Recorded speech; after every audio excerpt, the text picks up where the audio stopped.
Nessa semana nós estamos falando sobre controle de temperatura. Eu sou Moisés Fornazari, sou diretor da Helium Consultoria.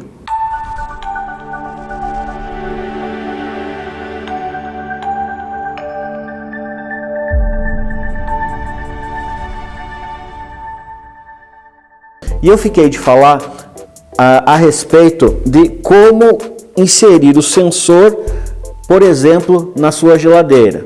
Vou te mostrar um outro desenho lindo que eu fiz. Eu devia ter sido desenhista. Não, brincadeira.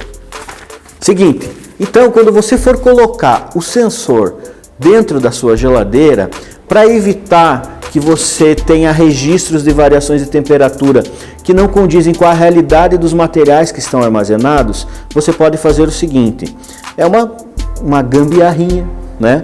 Um jeitinho brasileiro de acondicionar o sensor dentro de um frasco. Você pode improvisar, por exemplo, com um frasco de urina ou com um outro frasco que tenha tampa.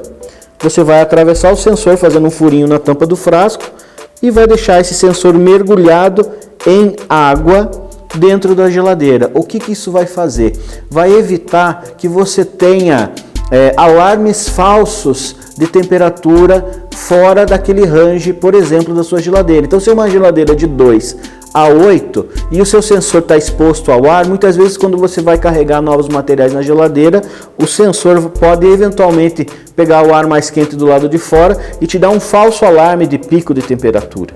Então, se ele estiver mergulhado em água, ele vai entrar em equilíbrio térmico com a água e a água vai demorar mais tempo para mudar a sua temperatura, o que refletiria melhor, de uma maneira um pouco mais próxima, a condição dos materiais que estão armazenados na geladeira, certo? Você não precisa utilizar essa situação do sensor, de colocar o sensor mergulhado no líquido em outras estruturas. Ele é mais aplicável à geladeira. Temperatura ambiente, o sensor fica exposto. Nas estufas, por exemplo, microbiológicas ou de outra natureza, o sensor pode ficar exposto ao ar normalmente. Na geladeira é que isso faz a diferença. Então essa é a dica sobre a utilização do sensor na geladeira. Amanhã nós vamos falar sobre calibração. Bora trabalhar?